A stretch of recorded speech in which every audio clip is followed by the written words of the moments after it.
হরে কৃষ্ণ, রাধে রাধে। সুধী কৃষ্ণ ভক্ত, গৌর ভক্ত, হরিভক্ত, আমার মা সকল, বাবা সকল, আপনাদের প্রত্যেকের চরণে আমার সশ্রদ্ধ প্রণাম।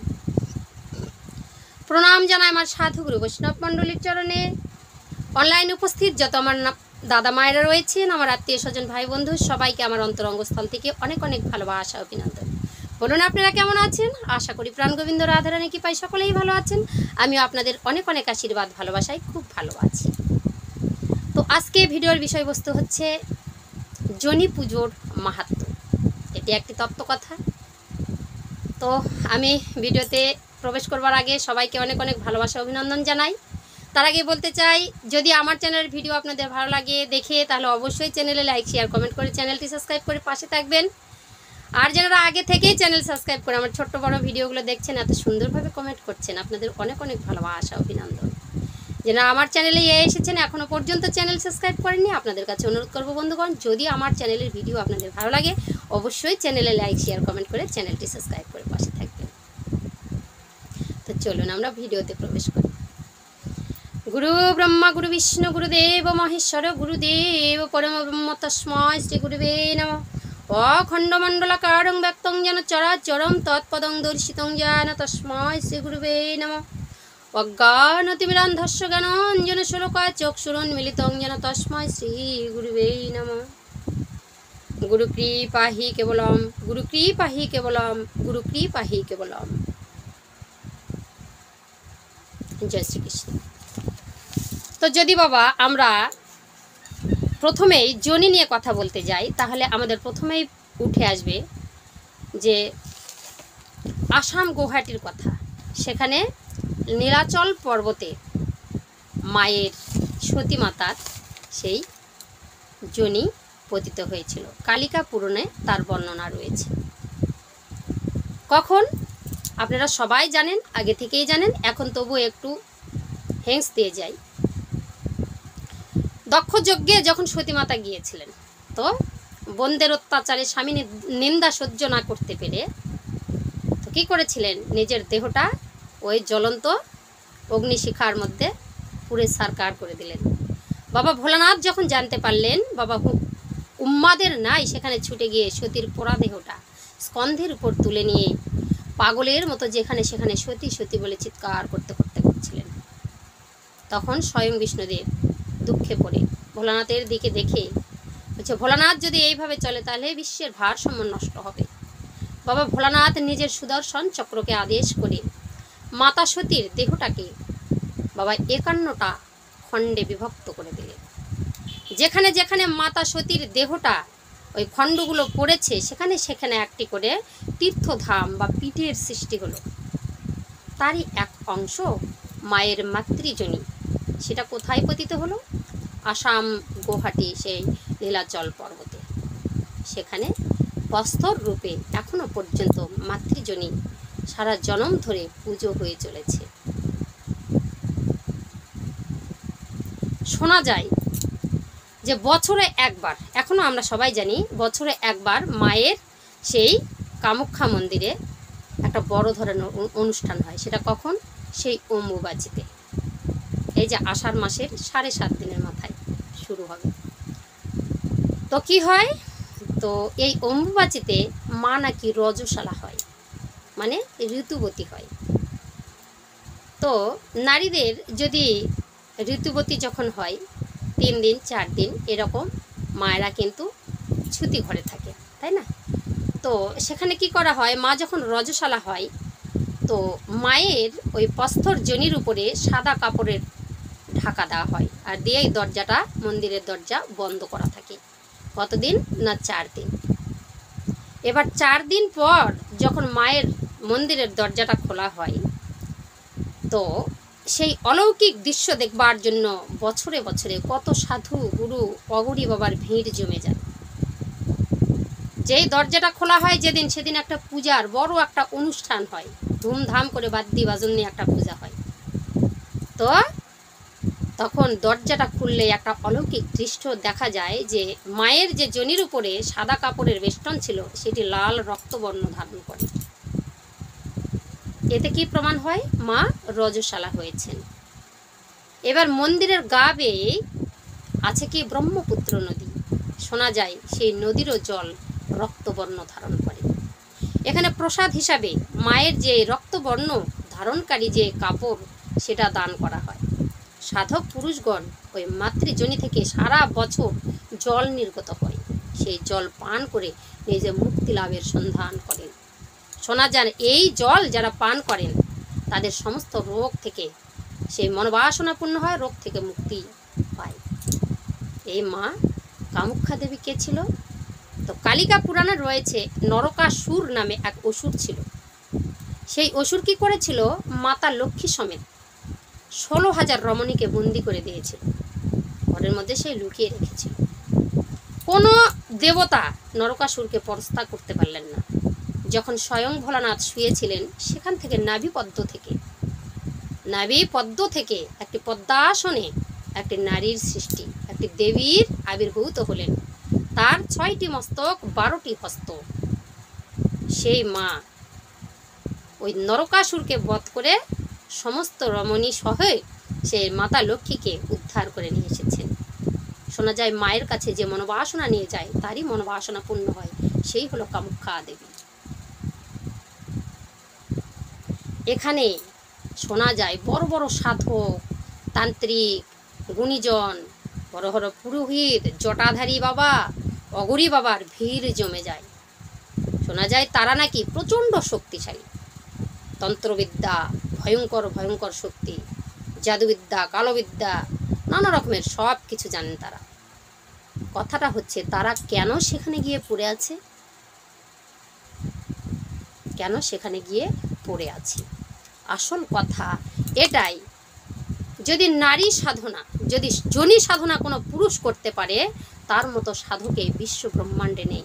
কথায় আছে যে চোরেরা চুরি করে, সাধুরা পালায় ডোরে, নিয়ে যায় কোন সে ঘরে গোপনে, কাম রসিকা প্রেম রসিকা হব কেমনে। সাধুরা এই নারীর যোনি থেকে বহু বহু দূরে অবস্থান করে। আর চোর কারা? চোর কামুক পুরুষ, কামুক নারী, যাদের মনটা নিম্নগামী, তারা সবসময় কামের ঘরে থাকে, তারা সবসময় হরণ করে নিজের নিজের গুপ্ত ধনগুলো এর ওর কাছে। কি বলেছে? কত জুই মালতী হাই, তারা গন্ধ সে সরাই, ঘরের ছেলে ঘরের ফেলে পরের কাছে নিজেরে বিলায়। বাবা তত্ত্ব লুকিয়ে আছে রামপ্রসাদের গানগুলোতে। মায়ের পায়ের জবা হয়ে না ফুটে মন। তো নিজের যত ধন সম্পত্তি মানুষের কাছে বিলিয়ে দিচ্ছে, একে অপরের কাছে বিলিয়ে বিলিয়ে সেই চোরেরা নিজের ধনকেই চুরি করে হরণ করে শেষ করে দিয়েছে। কে চুরি করেছে? আমাদের শরীরের মধ্যে কামরূপী যে চোর বাস করেছে, যে অসুর বাস করছে, সেই আমাদের হরণ করছে। কিন্তু সাধকরা তার ভয়েতে বহুদূর নিজেকে নিয়ে চলে গেছে। কত গোপন ঘরে ঘরে চলছে সেই নারী সাধনা, জনি সাধনা। বাবারা সেখানে গিয়েছেন, মাতৃজনীরা সাক্ষাৎ। এই জনি নিয়ে অনেক তত্ত্ববিদ, অনেক সাধক নানা রকমভাবে বিশ্লেষণ দিয়েছেন, আপনারা সবাই জানেন। কিন্তু আসল সত্য হলো এই মাতৃজনী হচ্ছে সন্তান সৃষ্টিকারী জনী। এই পথ ধরে প্রত্যেকটা সন্তান আমরা বিশ্ব ব্রহ্মাণ্ডের আলো দেখেছি, আলো দর্শন করেছি। মায়েরা যখন রজশালা হয়, প্রত্যেকটা ঘরে ঘরে মা বোনরা রয়েছে, রজশালা হয়, তাদের সেই স্রোতের মধ্যে যদি কোনো পুরুষ যায় তার ধ্বংস অবশ্যই হয়। এই 3টা দিন মাকে দর্শন করতে নেই, মায়েরাও পুরুষকে বাধ্য করতে নেই, স্পর্শ করতে নেই। কোথায় আমরা প্রমাণ পেলাম? সেই কামাখ্যা মন্দিরে, যে মা মাই হয়, মা সন্তান সৃষ্টি করবার জন্য এই যে জনি, এই জনি থেকে যে স্রোত যাচ্ছে সেটি হচ্ছে সন্তানদের সেবার জল। তারা সেখান থেকে মুক্তি পায়। জনি দিয়ে এসেছি, জনি সাধনা করেই মুক্তি। বলেছে না, চামড়া দিয়ে আসে মানুষ, চামড়াতেই হয় লয়। চামড়ার মায়ায় পড়ে জীব হচ্ছে কত ক্ষয়। চামড়ার মায়ায় পড়ে আমরা ভজন সাধনের পথে এগোতে পারি না। তাই সাধকরা ওখানে ভিড় জমিয়েছেন বাবা। সাধকরা চামড়ার জুতো পরে না বাবা, সাধকরা পরে কাঠের পাদুকা, যেটাকে খরম বলে। লোকনাথ ব্রহ্মচারী, স্বামী বিবেকানন্দ দেখবেন পায়ের মধ্যে খরম পরে হাঁটতেন। কেন? চামড়ার প্রতি তারা আকৃষ্ট নয়। বাবা ভোলানাথ চামড়া দিয়ে নিজের ওই যে ডুগডুগিটা বানিয়েছে বাবা, কি যেন বলে ওটা, ডুমরু বানিয়েছে। খোল, করতাল, মৃদঙ্গ, ঢাক, তবলচি সব চামড়া দিয়ে বাঁধানো আছে। কেন? এই চামড়াটা যতদিন পুজোর কাজে, কীর্তনের কাজে, সাধু সেবায় লাগবে, ততদিন এই চামড়া ধন্য হবে। আমরা কোন কাজে লাগবো বাবা? আমাদের শরীরের কি মূল্য আছে? শুধু চামড়ার মধ্যে আকৃষ্ট হয়ে এসেছি, সেই পথেই আকৃষ্ট হয়ে আছি। আর কি কোনো উদ্দেশ্য নেই আমাদের? উদ্দেশ্যটা বুঝেছেন বাবা ভোলানাথ, স্বয়ং ভোলানাথ। এমনি কি মায়ের চরণের তলে পড়ে আছে, দাসত্ব হয়ে পড়ে আছে? বাবা ভোলানাথ কেন মায়ের চরণ তলে পড়ে আছে? প্রত্যেকটা সাধককে ওই নারীর চরণ তলে পড়ে থাকতে হবে। নারীর হচ্ছে আসল সাধন ভজনের পথ। বাবা ভোলানাথ নিজেকে, সত্যকে জেনেছেন। কত রথী মহারথী, কত জ্ঞানে গুণে, কত ধনী, সবাই গিয়ে এক জায়গায় সবারই লয়প্রাপ্ত হয়, অস্তিত্ব শেষ হয়ে যায় সেই শ্মশানে। এত এত সাধক গুণীগণ সবাই যদি শ্মশানে লয় হয়ে যায়, আমাদেরও তো দেহটা একদিন পুড়ে ছাই হয়ে যাবে 2 মুঠা। তো বাবা ভোলানাথ ওই ছাই বলছে এখন থেকেই অঙ্গেলে ফোন করি। যখন মা চামুন্ডা রূপ ধারণ করলো, রুদ্রাণী রূপ ধারণ করে অসুরকে কাটাকাটি করলো, কখন? যখন দেবতা আর অসুরের মধ্যে যুদ্ধ হলো, তখন কি করলো? মা রুদ্রাণীর রূপ ধরে অসুর কাটা শুরু করে দিল। মা উলঙ্গ হয়ে গেল। নারী শক্তি দেখে সবাই দিয়ে যাচ্ছে। অসুর বলছে সব তো দেবতা ছিল, এটা আবার কোন নারী আসলো? এত তার রূপ যৌবন, এত তার রূপের ছটা। সঙ্গে সঙ্গে সবাই যে ধরতে যায়, মা নিজের কাপড়গুলো ছিন্ন করে দিল। আয় কে কে আসবি কামনার বসে, চলে আয় আমার কাছে। যদি তোরা কাম রূপে আমার কাছে আসিস, কাটতে কাটতে সাফ করে দেবো। যদি মাতৃরূপে আমাকে দর্শন করতে পারিস, তাহলে তোদেরকে আশীর্বাদ করব। এক হাতে খাড়া ধরলেন, এক হাতে আশীর্বাদের হাত। মা কি করছেন? একটা করে অসুরকে কাটছেন আর মুন্ডমালা তৈরি করছেন। হাত পা দিয়ে নিজের দেহটাকে সাজিয়ে দিলেন। ভোলানাথ বুঝেছিল যে এই পৃথিবীতে কত দেবতা ছিল, অসুরকে কেউ জয়ী হতে পারলো না, কেউ জয় করতে পারলো না। অসুরের কাছে সবাই পরাস্ত হয়ে গেল। যদি মাতৃশক্তি মহামায়ার আবির্ভূত না হতো, তাহলে অসুরই থেকে যেত, ত্রিভুবনে রাজত্ব করত। দেবতারা কোথায় যেত? অসুরকে একমাত্র নারী শক্তিই পরাস্ত করতে পেরেছে। তাই ভোলানাথ মনে মনে ভাবল, নারী তো শুধু অসুরকে পরাস্ত করতে পেরেছে। আমরা তো পুরুষ ছিলাম, আমরা তো মহান পুরুষ ছিলাম, আমরা তো দেবতা ছিলাম, কিন্তু আমরা তো পারিনি। অসুরকে একমাত্র জয় করতে পারে নারী। তাই আমাদের দেহের মধ্যে কামক্রোধ রোগ মোহ মথ মৎসর্য যে অসুরগুলো রয়েছে, সর্বশ্রেষ্ঠ হচ্ছে কামরূপী অসুর। তাই ভোলানাথ কি করেছিলেন? ভোলানাথের একটা দোষ ছিল বাবা, যখনই সুন্দরী নারী দেখতো ধেয়ে চলে যেত। অমৃত যখন উঠে এলো, স্বয়ং বিষ্ণুদেব অসুরদের কি করলো? চালাকি করে নিজের মোহিনী রূপ ধারণ করে সেই অসুরদের ঘায়েল করে দেয়। একমাত্র সবসময় দেখবেন যে নারী শক্তি না আসলে অসুরকে কেউ পরাস্ত করতে পারেনি। স্বয়ং বিষ্ণুদেব নিজে নারী রূপ ধারণ করলেন, অসুরকে পরাস্ত করলেন, দেবতাদের সুধা পান করালেন। আর কি করলেন? ভোলানাথ ওই দেবীর পিছে পিছে ছুটছে। এত সুন্দর মনমোহিনী দেবী পিছে পিছে যাচ্ছে, সঙ্গে সঙ্গে স্বয়ং বিষ্ণুদেব দাঁড়িয়ে গেলেন। ভোলানাথ, এ কি? তুমি বিশ্বের সংহার কর্তা, হ্যাঁ, তুমি ত্রিদেবের একজন, তুমি এখনো পর্যন্ত কামনার ঘরে রয়েছো? তুমি নাকি এই বিশ্ব ব্রহ্মাণ্ডের মঙ্গল করবে? সঙ্গে সঙ্গে বলছে, কে তুমি দেবী? ধরতে যাবে এমন সময় বলছে, ধরো না আমাকে, পুরে ছাই হয়ে যাবে। নারীর দিকে দৃষ্টি নিক্ষেপ করো না, কামনার বসে পুরে ছাই হয়ে যাবে। কে তুমি? সঙ্গে সঙ্গে স্বয়ং বিষ্ণুদেব নিজের সকাশে ফিরে এলো। প্রভু ক্ষমা করুন, আমার ভুল হয়ে গেছে, আমি বুঝতে পারিনি। ভোলানাথ, তোমার মনের মধ্যে যদি এত কামনা থাকে, ভাগবতে প্রমাণ বাবা, ভাগবত পড়বেন আছে। এক্ষুনি তুমি যে লিঙ্গর বড়াই করে পিছে পিছে ধেয়ে চলো নারীর পিছনে, লিঙ্গ পরে এখনই মাটিতে পড়ে যাও। সঙ্গে সঙ্গে বলাও সারা, ওই ধপ করে লিঙ্গটা খসে পড়ে গেল। বলছে, প্রভু ক্ষমা করুন, লিঙ্গ না আমি কী করে বাঁচবো? আমাকে এই বিশ্ব ব্রহ্মাণ্ডে সবাই ঘৃণা করবে, আমাকে কেউ পূজা করবে না। বলছে, ঠিক আছে ভোলানাথ, তুমি যখন আমার চরণের শরণাগত হয়েছো, তোমাকে আমি আশীর্বাদ করলাম। ওই লিঙ্গে যে নারীরা, এই বিশ্ব ব্রহ্মাণ্ডের নরনারী যদি জল ঢালেন, তাদের মনস্কামনা পূর্ণ হয়ে যাবে। ভোলানাথ বলছে, প্রভু আমি কি করব? বলছে, এই কামকে জয় করো। বলছে, কামকে জয় করতে গেলে তো আগে তো নারীকে তো জয় করতে হবে, নারী সাধনা করতে হবে। নারী যদি সাধনা করতে হবে বাবা, ইরা পিঙ্গলা সুষমা নারী, তা দিয়ে সাধনা হয় এই দেহ মন্দিরটা। প্রভু ভোলানাথ কি করলেন? শ্মশানে চলে গেলেন, নির্জন জায়গা দেখে বসে পড়লেন, শ্মশানের ছাইগুলো অঙ্গে মাখলেন। মা কি করলেন? ওই শ্মশানবাসিনী হয়ে গেলেন পিতার সঙ্গে। ভোলানাথ বলছে, নারী শক্তি একমাত্র পারে অসুরদের হাত থেকে বিনাশ করতে। যখন কাটাকাটি শুরু করে দিয়েছে মা কালী, সঙ্গে সঙ্গে ভোলানাথ কি করলো? নিজের দেহটাকে বিছিয়ে দিল সামনে। আমার শরীরের মধ্যে তো অসুর বিরাজ করছে। কোথায় স্বর্গ কোথায় নরক কে বলে তা বহুদূর, মানুষের মাঝে স্বর্গ নরক মানুষেতেই সুরাসুর। আমাদের মধ্যেই স্বর্গ নরক সব কিছু রয়েছে, আমাদের মধ্যেই সুর আর অসুর বাস করে। সুর মানে দেবতা, অসুর মানে বাবা অসুর। আমাদের মধ্যে কামরূপী যে অসুরটা, সেটা বিনাশ করতে পারে একমাত্র নারী। বাবা দেবীর চরণ তলে শুয়ে পড়লো। মা কাটতে কাটতে কাটতে কাটতে সামনে যেই না দেখলো কার যেন গায়ের মধ্যে নরম নরম লাগছে, পা চড়িয়ে দিলাম। তাকিয়ে দেখছে সর্বনাশ করেছে, এ তো আমার স্বামী। একই করলাম, স্বামীর বুকের মধ্যে পা দিয়ে দিলাম। সঙ্গে সঙ্গে কল কল করে জিভ বেরিয়ে এলো, মা চিৎকার করে কান্নায় ভেসে গেল। একই করলাম, আমি সর্বনাশ করে দিয়েছি। বাবা ভোলানাথ বলছে, যাক দেবী, তোমার চরণের পদাঘাতে যদি আমার দেহের মধ্যে এই কামরূপী অসুরটা বিনাশ হয়, মায়ের চরণ তলে পড়ে থাকলেন। বিশ্ব ব্রহ্মাণ্ডের যত পুরুষ আছে, সাধক আছে, তারা জনি সাধনা করে, নারী সাধনা করে। যে মাতৃজনী, যেখান থেকে আমরা এসেছি, এই বিশ্ব ব্রহ্মাণ্ডের আলো দেখেছি, এই মাতৃজনীটাই সত্যি, এটা সন্তান সৃষ্টির পথ। মা রূপে সন্তানকে কোলে তুলে নিয়ে যায়। দেবতা আর অসুরের মধ্যে হলাহল, আর এই যে অমৃত উঠে আসলো যখন ওই সমুদ্র থেকে, প্রভু ভোলানাথ নিজে হলাহলটা পান করলেন, টলমল করছে। প্রভুকে কেউ বাঁচাতে পারলেন না। মা আদ্যা শক্তি মহামায়া মাতৃ রূপ ধারণ করে এসে ভোলানাথকে সন্তান রূপে কোলে তুলে নিয়ে এলো। ভোলানাথ সেই শক্তিকে মাতৃরূপে পরিচয় দিলেন। বিশ্ব ব্রহ্মাণ্ডে মা কালী মা হয়ে গেল, মাতৃশক্তি হয়ে গেল। কেউ তো আগে মাকে মা বলে ডাকেনি। রামপ্রসাদ বলছে, কালী গো কেন ন্যাংটা ফিরো, কালী গো কেন ল্যাংটা ফেরো। বলছে, মা বসন পড়ো, মা বসন পড়ো। যারা মায়ের সন্তান তারা মাতৃরূপটা দেখে নিজে লজ্জিত হচ্ছেন। মা তুমি অঙ্গটা ঢাকো।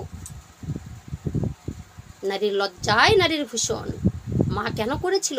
সব কাপড় চোপড় খুলে দিয়েছিল, আয় কে আসবে আমার, দিয়ে চলে আয় আমার কাছে, যারা কামরূপে আসবে তারা বিনাশ হয়ে যাবে। ভোলানাথ বুঝেছিল সেই সত্যটা। বলছে, যে শক্তি আমাকে বাঁচায়, যে শক্তি আমাকে অমৃত সুধা দিয়ে পান করে আমার জীবনটাকে বাঁচিয়ে দিল, সেই শক্তির কাছে আমি কেন কামরূপে যাব? আমার কামরূপে ওষুনটাকে তোমার চরণের মধ্যে আমি সঁপে দিলাম দেবী। বিশ্ব ব্রহ্মাণ্ড শিখুক আমাকে দেখে। নিজের স্বামী যদি স্ত্রীর চরণ তলে পড়ে যায়, সাধনার ঘরটা আর কোথায় আছে? সাধকরা সব বোঝে বাবা। ওই কামাখ্যার মন্দিরে বাবা বছর বছর অগুরি বাবা, তারপরে তান্ত্রিক, সাধক, যত জ্যোতিষী মণিগণ সবাই ভিড় লেগে যায়।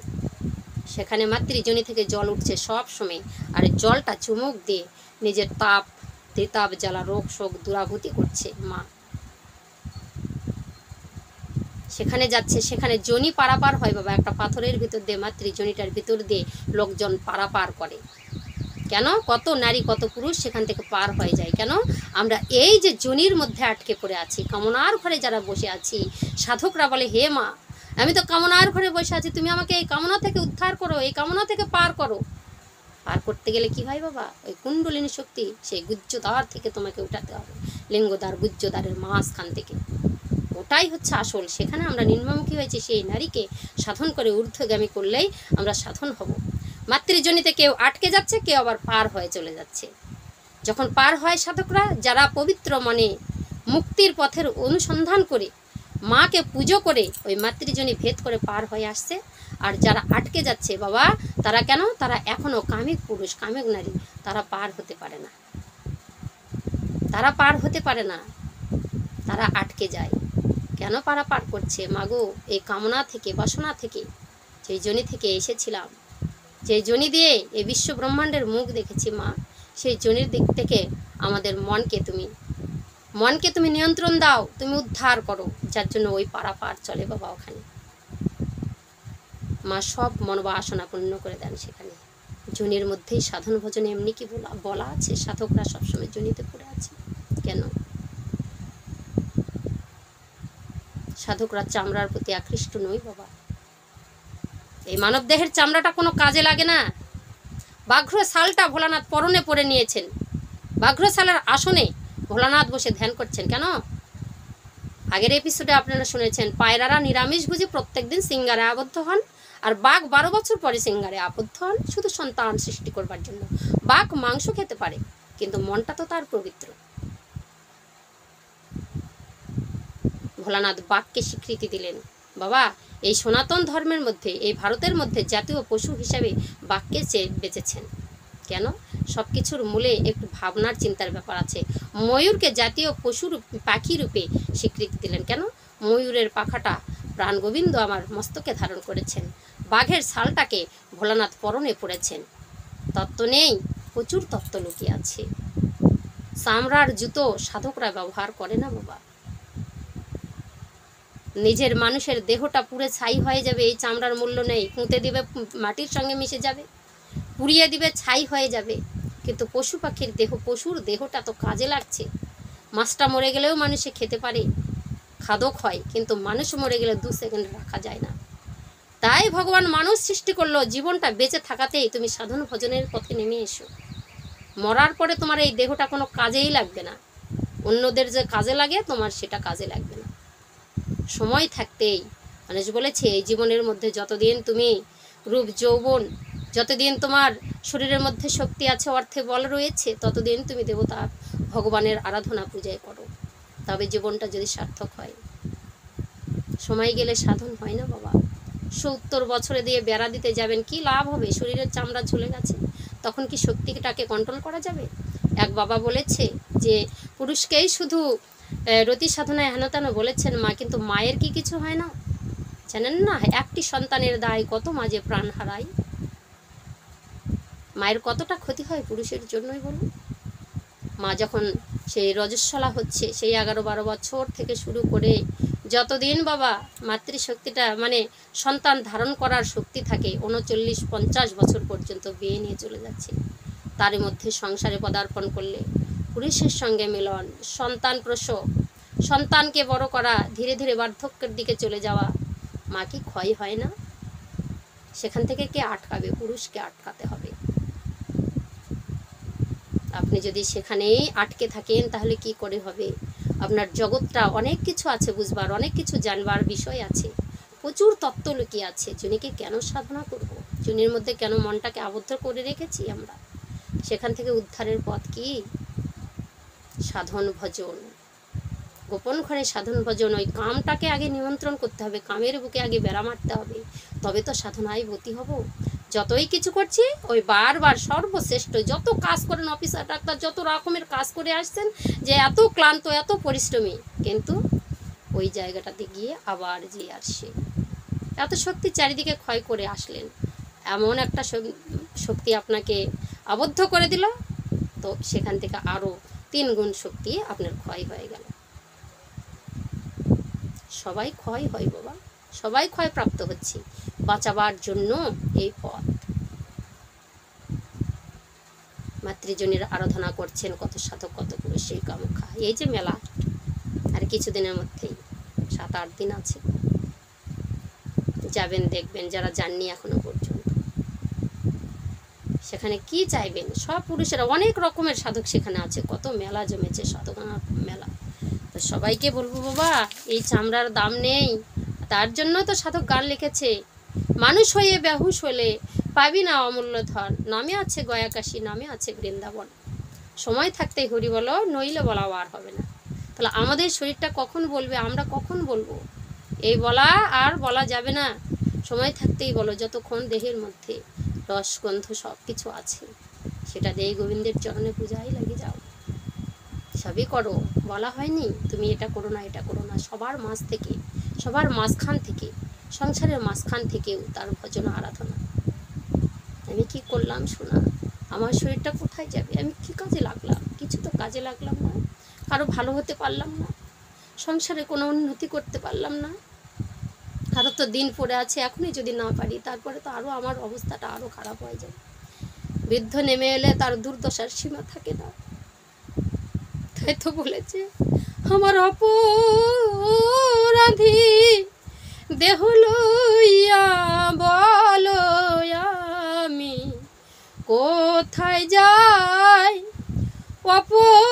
অপরাধী দেহ লইয়া বলো আমি কোথায় যাই, আমার কেহ নাই দীনবন্ধু রে,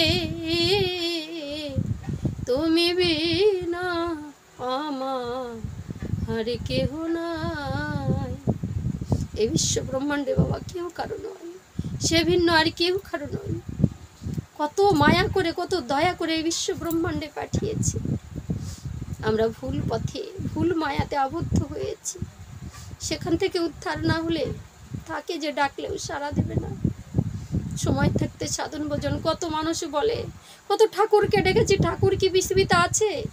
ঠাকুর তো নেই, বড় লোকেরই ঠাকুর, অন্য মানুষের ঠাকুর, আমার পিছনে ভগবান দেখে না। ওগো, ভগবানের জন্য তুমি কি করেছো? ভগবানের জন্য ভজনা সাধনায় নেমেছো, সংসার মায়ায় আবদ্ধ হয়ে আছো। এখনো পর্যন্ত গুরুগৃহে যাওনি, এখনো পর্যন্ত শিক্ষা দীক্ষা গ্রহণ করেনি। ভগবানকে এমনি করে ডাকলে কি ভগবান আসে? সবাইকে ভগবান দেখছে, সবাইকে বলছে সঠিক পথের সন্ধান নাও, আমি আছি, তোমাদের কাছেই আছি। নিরজনে বসে জপ তপ মালা একটু কিছু করো, সমস্ত কাজের মধ্যে তাকে একটু স্মরণ করো, অবশ্যই দর্শন মিলবে। সবাইকে অনেক ভালোবাসা বাবা, সবাই ভালো থাকো, সুস্থ থাকো, ভিডিও দেখতে থাকো, অনেক তত্ত্ব জানবো। জয় শ্রীকৃষ্ণ, রাধে রাধে। আজকে বিদায় নিচ্ছি, পরের ভিডিও নিয়ে আবার দেখা হবে। হরে কৃষ্ণ।